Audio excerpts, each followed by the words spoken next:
Jésus m'a promis qu'il reviendra les prendre.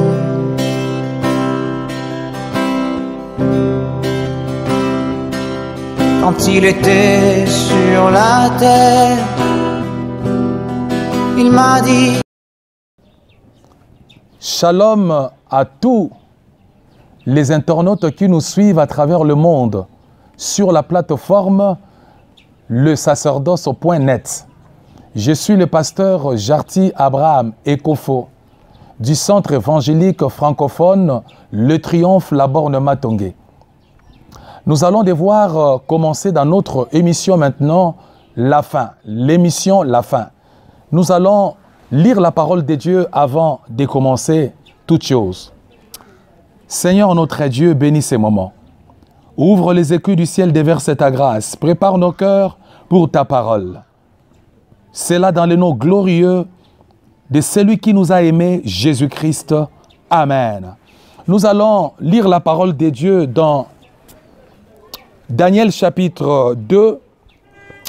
Cela nous parlera d'un grand thème aujourd'hui. Il est dit ce qui suit. Daniel chapitre 2. La seconde année du règne de Nebuchadnezzar. Nebuchadnezzar eut des songes. Il avait l'esprit agité et ne pouvait pas dormir. Le roi fit appeler les magiciens, les astrologues, les enchanteurs, les chaldéens pour qu'ils lui disent ses songes. Ils vinrent et se présentaient devant le roi.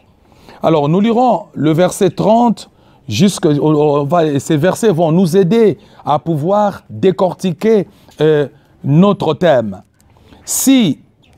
Verset 30, si ce secret m'a été révélé, ce n'est point qu'il y ait en moi une sagesse supérieure à celle de tous les vivants, mais c'est enfin que l'explication soit donnée au roi et que tu connaisses les pensées de ton cœur. Ô roi, tu regardais et tu voyais une grande statue. Cette statue était immense d'une splendeur extraordinaire. Elle était debout devant toi et son aspect était terrible. La tête de cette statue était d'or pur. Sa poitrine et ses bras étaient d'argent. Son ventre et ses cuisses étaient d'airain. Verset 33. Ses jambes de fer, ses pieds en partie de fer, en partie d'argile. Tu regardais lorsqu'une pierre se détacha sans le secours d'aucune main, frappa les pieds de fer, d'argile de la statue et les mit en pièces. Alors le fer, l'argile et l'argent et l'or furent brisés ensemble et devinrent comme la balle qui s'échappe d'une aire en été. Le vent les emporta et nulle trace n'en fut trouvée. Mais la pierre qui avait frappé la statue devint une grande montagne et remplit toute la terre. Que la parole de Dieu soit une bénédiction pour nous en ces jours. C'est que je voudrais nous dire, frères et sœurs, que nous avons déjà parlé sur la fin. On a essayé un peu de tous les côtés de voir que signifie la fin sur le plan spirituel, parce que ici sur la terre, nous sommes dans une parenthèse. En étant dans une parenthèse, nous devons savoir qu'un jour, nous entrerons dans l'éternité. Nous avons déjà parlé sur la fin et nous avons aussi déjà parlé dans cette émission que nous nommons, que nous intitulons La Fin. Nous avons déjà parlé sur les signes de la fin. On a déjà parlé sur ça. Alors aujourd'hui, j'aimerais que nous puissions nous pencher sur la statue qui explique les empires terrestres. Les empires terrestres ici sur la terre qui se sont succédés les uns les autres. Les empires qui ont régné sur la terre des hommes. Et maintenant, nous vivons sous peut-être la pression du dernier empire. Aujourd'hui, en se penchant sur les empires terrestres et le royaume de Jésus-Christ, ce sera notre thème, ou peut-être la pensée centrale, bien-aimée, de ces jours de ce matin. Les empires terrestres et le royaume de Jésus-Christ. Je le répète, les empires terrestres et le royaume de Jésus-Christ. Ces empires que nous allons essayer de parler, c'est depuis l'an 6 avant Jésus-Christ, l'an 6 avant Jésus-Christ, et ce serait jusqu'au retour triomphal de Jésus-Christ. Jusqu'au retour triomphal de notre Maître Jésus-Christ. Parce que ces royaumes attestent la fin. Ces royaumes nous montrent que nous sommes véritablement dans le dernier temps. Ces royaumes nous montrent que nous sommes vraiment dans la fin parce que le dernier empire se met déjà en place. Et c'est ce que nous allons parler en ces jours. Les empires qui se sont succédés les uns les autres depuis l'an 6 jusqu'au retour triomphal de Jésus-Christ. Alors, avant d'aller plus loin, je voudrais nous dire ceci. Je préfère être ou décider de faire partir du royaume de Jésus-Christ. Je préfère, avec tous les sacrifices, entrer dans le royaume de Jésus-Christ. Parce que le royaume de Jésus-Christ ne mourra jamais. Le royaume de Jésus-Christ détruira tous les royaumes. Le royaume de Jésus-Christ régnera éternellement. Le royaume de Jésus-Christ est un royaume d'équité, de justice et de paix. Mais par contre, tous les royaumes sur la terre dont parle la statue que Nebuchadnezzar, le roi babylonien, a eu dans son songe, cette statue explique tous les royaumes qui se sont succédés sur la terre des hommes. La statue qui explique ou qui dévoile les empires terrestres, leur façon d'être, la façon dont Jésus-Christ va le détruire.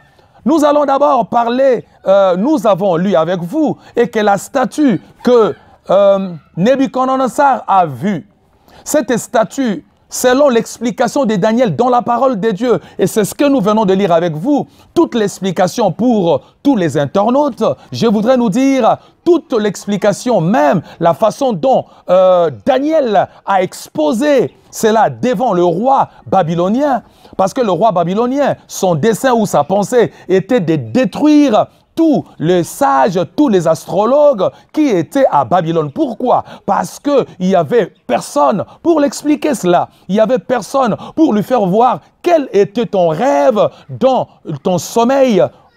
Voilà. Alors, le premier royaume, selon la statue que Daniel a vue, c'est le royaume babylonien. On peut situer ces choses dans l'histoire. La tête d'or, selon l'explication de Daniel, il dit, la tête d'or pur, c'est l'empire babylonien. L'empire babylonien, et que nous pouvons retrouver très bien, et qui nous donne, selon Daniel chapitre 7, verset 3, on nous donne l'effigie où cet empire porte l'effigie du lion. C'est-à-dire, cet empire a régné sur la terre. Cet empire, on peut situer ces choses dans l'histoire. Alors, ce que je voudrais encore nous dire, même si vous régnez, mon frère, ma soeur, même si aujourd'hui, vous pouvez chercher à gagner le monde, mais n'oubliez pas, mon frère, ma soeur, que tout ce que nous pouvons gagner sur la terre, vanité des vanités, poursuite du vent, nous dit la parole de Dieu. Tout ce que les hommes cherchent à gagner un jour, la Bible dit, que servirait-il à un homme de gagner le monde s'il perdait son âme? Alors, deuxième royaume, c'est le royaume, bien-aimé, qui se situe sur le bras. Le bras, bien-aimé, le bras et la poitrine et le deux bras, oui, voilà. Le deux bras de la statue. Cela explique le royaume des Médos et Perses. Le deuxième royaume qui a régné sur la terre est que le royaume des Médos et Perses. Le deux pouvoirs des Médos et Perses en 531 et jusqu'en 539. Plutôt en 539 avant Jésus-Christ, et ces royaumes conquirent, bien-aimés, des villes et des villes. Ce royaume régnait, ce royaume, bien-aimé, dominait sur la terre. J'aime la parole de Dieu parce que la Bible nous montre et que quelle que soit la dictature de l'homme, quel que soit tout ce que l'homme peut faire, mais, bien-aimé, la gloire de l'homme est comme la gloire d'une fleur. Ça commence quelque part et ça se terminera quelque part. Raison pour laquelle le deuxième royaume dont parle la statue que Nebuchadnezzar a vu, c'est le royaume des Médos et Perses en 539 avant Jésus-Christ, qui conquiert des royaumes. Alors, troisième royaume, cela se situe sur le ventre, les cuisses des reins, les cuisses, c'est-à-dire le rein. Le rein qui explique le troisième royaume, ou autrement dit l'empire de la Grèce. La Grèce, c'est le troisième empire et dont la parole de Dieu donne les signes du léopard. Cela nous fait voir que, bien aimé, cet empire était très influente. Cet empire était très influente. On a même découvert des monnaies. Et à partir même de cette époque, la manière dont Alexandre le Grand, qui conquiert des royaumes. On a même vu la manière dont la Grèce, la culture grecque, la manière dont elle s'organisait. Ça s'est répandu dans tout le royaume d'alentour. C'est là, on peut voir même les monnaies, des pièces de monnaie. Les archéologues ont découvert que des pièces de monnaie juives, et il y avait des effigies, il y avait même l'écriture de la Grèce. C'est-à-dire que cet empire grec régnait de manière à dominer sur le royaume, sur la terre. Et à cette époque, même de cet empire, il y avait des sports qu'on appelait lutte en s'accrochant sur la hanche de son adversaire. On appelait ça lutte de Jacob. C'est-à-dire, ce royaume a régné sur la terre. Alors, ce que nous pouvons dire, le quatrième empire, selon la statue d'or qui nous explique que nous sommes au temps de la fin, le quatrième empire, c'est l'empire romain. L'empire romain, on montre, selon la parole de Dieu même dans l'Apocalypse, les signes des monstres. Là, on nous montre 7 têtes et avec 10 cornes. Alors, bien aimés, tous ces royaumes nous font voir que réellement ces royaumes passeront. Mais Jésus-Christ régnera éternellement. Le quatrième royaume, le royaume de Rome, ou l'empire de Rome. Là, on symbolise avec 7 têtes et 10 cornes. Bref, la plupart de ces empires, de ces royaumes qui se sont succédés, préparent un terrain ou prépare la place à l'Antichrist. Les 10 têtes ou 10 cornes préparent une corne, c'est-à-dire à l'Antichrist. Alors, il nous est parlé que selon cette explication et selon la parole de Dieu et tous ces royaumes, eux-mêmes, Rome, l'empire de Rome, prépare la place, autrement peut-être le règne de l'Antéchrist. Et vous le savez, bien-aimés, qu'aujourd'hui, et que comme selon l'explication de cette statue, nous sommes maintenant au niveau du pied.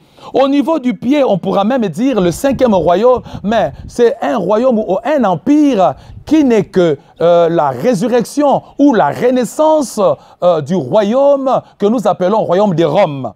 C'est-à-dire dans de 2 pieds, une partie comme nous l'avons lu dans la parole de Dieu. Une partie, c'est partie argile et l'autre partie, une partie très forte, partie de rein. Et vous le savez qu'aujourd'hui, l'Union européenne est là. L'Union européenne, je peux vous dire clairement, c'est la renaissance de l'Empire romain qui prépare la place à l'Antichrist et qui régnera sur le monde. Et l'Union européenne qui, bien aimé, qui a commencé l'Empire romain depuis 1957, l'Union européenne a été formée à partir d'une traité de Rome, c'est-à-dire les 10 orteils, le 10 rois. Nous devons savoir, bien aimé, et que tous ces royaumes seront détruits par la gloire de Dieu. Donc, bien aimé, venez et décidez. Il y a même quelqu'un qui fait partir, un grand qui fait partir du royaume de l'Union européenne. Et l'Union européenne n'est que la renaissance de l'Empire romain. Et pour préparer la place à l'Antichrist, je nous dis ceci, et que l'un des anciens fondateurs de l'Union européenne a dit, nous n'avons plus besoin d'une organisation, ou nous n'avons plus besoin d'une organisation quelconque, mais nous avons besoin d'un homme, un homme qui viendra régner, un homme, c'est-à-dire, il lui parle de l'Antichrist, Jésus-Christ, un homme qui viendra régner, un homme qui viendra mettre tout à l'ordre. Si nous voyons, bien-aimés, très bien de près, vous allez voir que tous ces gens se préparent à une seule monnaie. Et se préparent à un gouvernement mondial. Ils se préparent à une seule police. Ils se préparent à tout organiser pour donner la place à un homme qui, on l'appelle super-homme, qui régnera dans le monde. Alors, choisissez maintenant, mon frère, ma sœur, qui vous devez servir. Vous devez servir Jésus-Christ dont le royaume régnera éternellement. Et nous l'avons lu dans la parole de Dieu. Et que la pierre qui s'est détachée sans le secours d'aucune main. Et la pierre qui s'est détachée sans le secours d'aucune main a détruit le royaume de l'or, a détruit le royaume, bien-aimé, des Médo-Perses, a détruit le royaume de Rome, a détruit tout le royaume de la Grèce. Et cet empire ou ces royaumes, dont la tête, la pierre qui s'est détachée sans le secours d'aucune main, c'est Jésus-Christ, la pierre angulaire. Et lui, dont il parlait même, ceux-là qui bâtissaient. Il parlait à l'égard de gens qui bâtissaient le temple, mais qui avait mis à l'écart la pierre angulaire, lui-même Jésus-Christ. Donc, vous devez décider qui vous devez servir, le fétiche ou servir Dieu. Servir la religiosité, il y a des gens qui aiment la religion, qui prient, qui adorent Dieu, qui vont dans des églises, mais ils n'ont pas la vie en eux-mêmes. Ils n'ont pas la vie en eux-mêmes, ils n'ont pas un contact avec le Dieu Tout-Puissant. Et voici maintenant, Jésus-Christ vous offre le moyen. Jésus-Christ vous offre le moyen, bien-aimé, d'être avec lui, parce que le dernier empire avant le retour de Jésus-Christ, comme nous venons de lire, c'est le royaume de l'empire, la renaissance de l'empire de Rome. L'empire de Rome n'est rien d'autre que l'Union européenne, c'est-à-dire qui se prépare à recevoir l'Antichrist. Raison pour laquelle il signe un pacte. Il signe un pacte et pour expliquer que celui qui ne souscrit pas à leurs idéologies, ils auront un problème sérieux dans ce monde. C'est-à-dire, à travers l'histoire, nous pouvons situer ces choses dans l'histoire. Et dans l'histoire, nous pouvons comprendre qu'il y a des gens qui régnaient, Jules César par exemple, Constantin, ils avaient la même pensée, la renaissance de Rome, on appelle ça l'empire de Rome, le Saint-Empire. Néron par exemple, Néron le Grand, que ce soit Philippe, que ce soit Louis XIV, que ce soit Napoléon, que ce soit Léopold II, et même Hitler, ce sont des personnes qui avaient l'inspiration, même lui-même, de l'Antichrist pour réveiller l'empire de Rome. Alors, choisissez, mon frère, ma soeur, qui vous voulez servir. Vous voulez servir l'empire, les empires qui seront détruits par Jésus-Christ, ou vous voulez servir Jésus-Christ?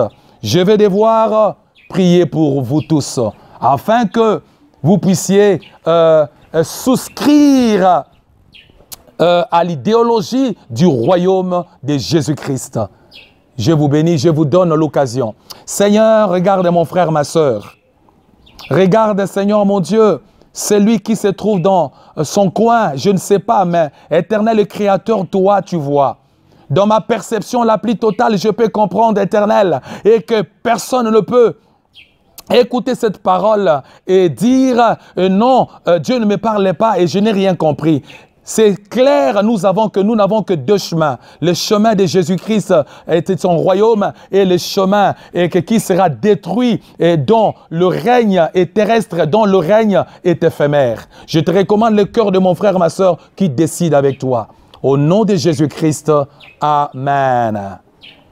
Nous allons maintenant vous demander, à vous qui veulent aussi connaître là où nous travaillons. Nous sommes de l'église La Borne Matongé, le Triomphe. Et vous allez voir, même au bas de l'écran, vous allez voir les adresses et les détails et les informations qui défilent.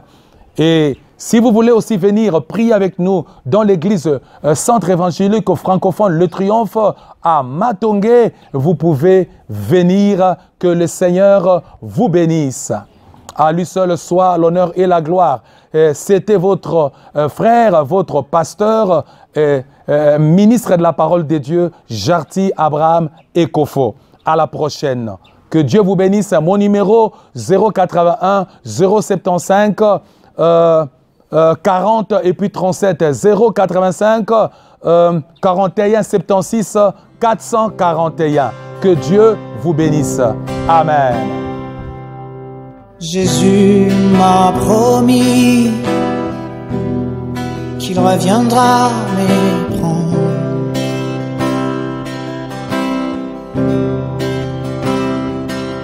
Quand il était sur la terre,